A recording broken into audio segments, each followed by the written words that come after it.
I'm through telling you the story behind the story of Who Moved My Cheese, because it means the audio program is complete and is available for all of us to listen to, enjoy, and share with others.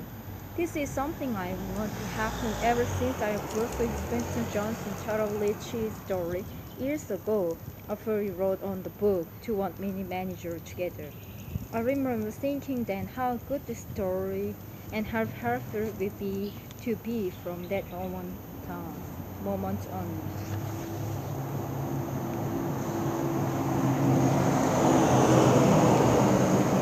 Who Moved My Cheese is a story about cheese.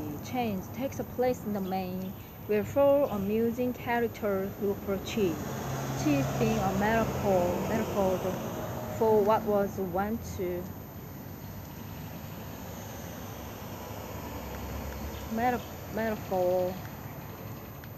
metaphor look for cheese. Cheese being a metaphor for what we want to have in our life, whether it's a job, relationship, money, a big house, freedom, health, recognition, peace, or even an activity like jogging or golf. Each of us has their own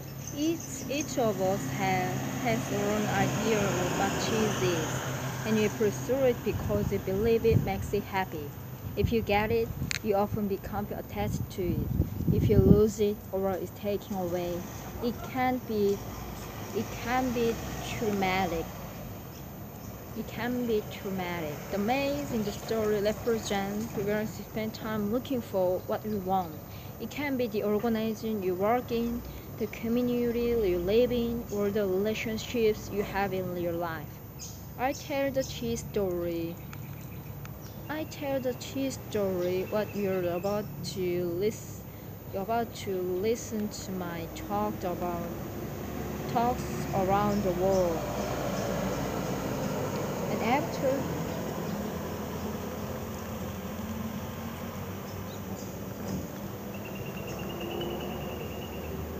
to listen to my talks around the world, and after on later from people about what a difference it has made to them. Believe it or not, this little story has been credible in saving careers, marriages, and lives. One of the many real-life examples comes from Charlie Jones, a well-respected broadcaster for NBC TV, who reviewed hearing the story of Who My Cheese saved his career. His job as broadcaster is unique, but the principle he's learned can be used by anyone. Here's what happened. Charlie had worked hard and had done a great job of broadcasting track and field event in an early Olympic Games. So he was surprised and upset when his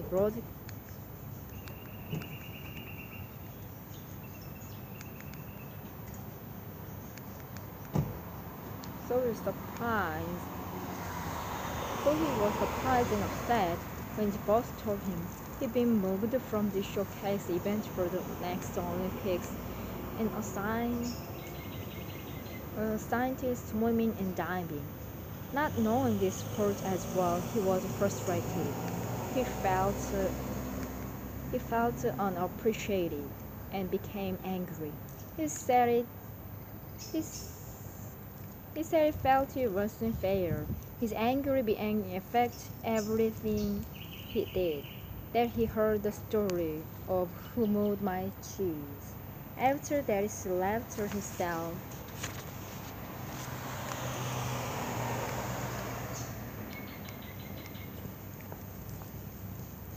After that, he left himself and changed his attitude. He realized his boss is moved with cheese, so he adapted.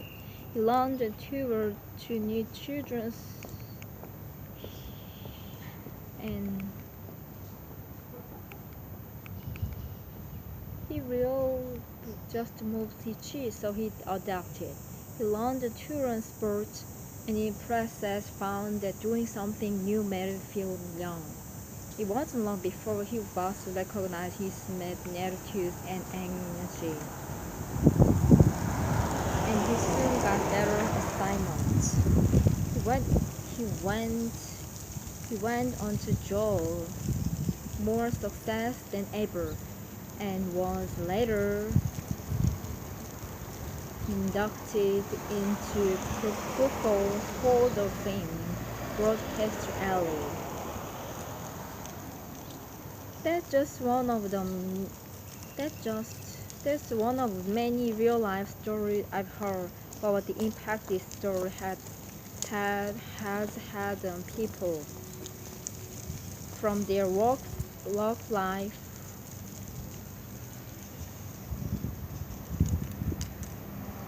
from their work life to their love life. I'm such a strong believer in power who moved my cheese that I gave copy early preparation to everyone or the tour people working in company. Why? Because like every company wants not a survivor in the future but stay competitive. Became your company a constant change. They keep moving achieved. While the pair will remain a loyal employee, today we need flexible people who are not possessive about the way things done around here.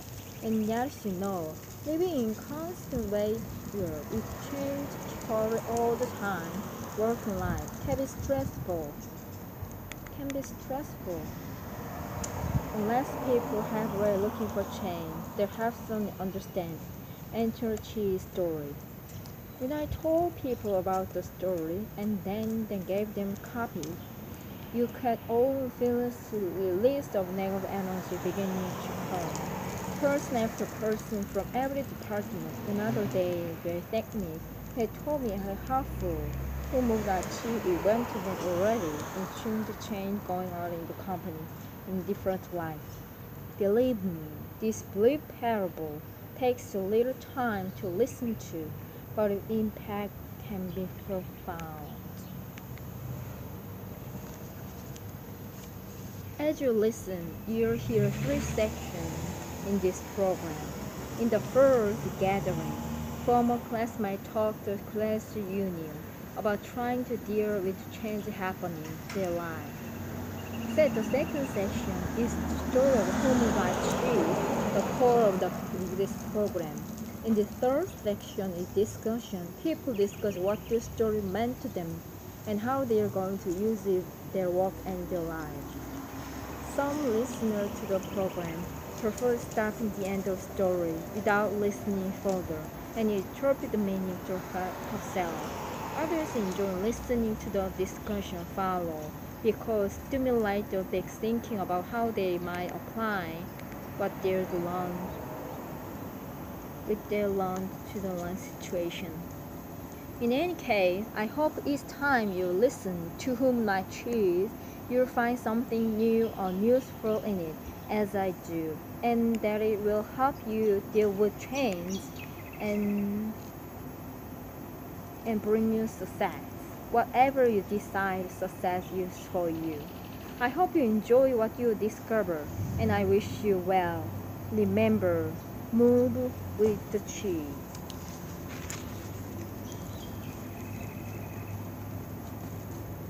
A gathering, Chicago. One sunny Sunday in Chicago, several former classmates who were girlfriends in school gathered for lunch having attended high school reunion the night before. They wanted to hear more about what was happening to each other's lives. After a good deal of kidding and a good meal, they settled into the interesting conversation. Angela, who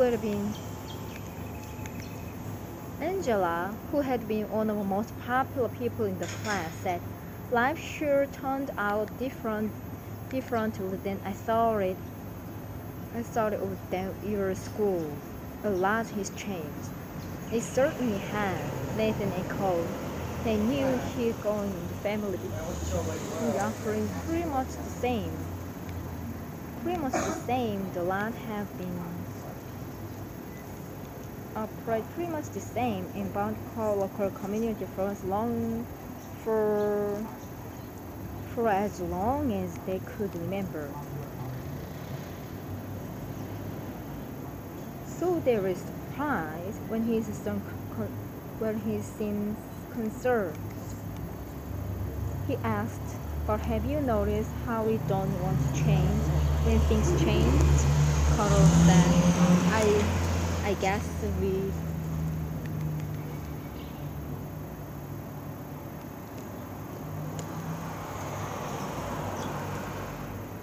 guess we resist changing because we're afraid of change.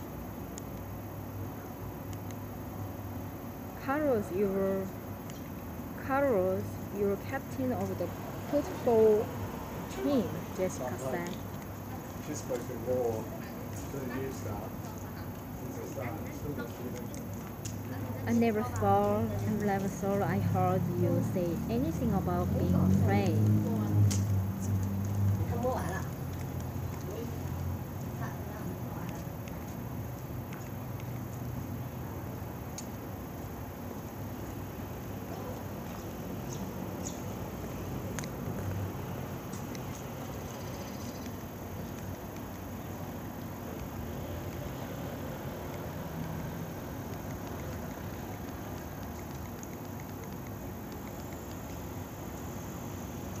Several laughed as Rena realized that although they had gone off in different directions, from working at home to managing companies, they were experiencing similar feelings.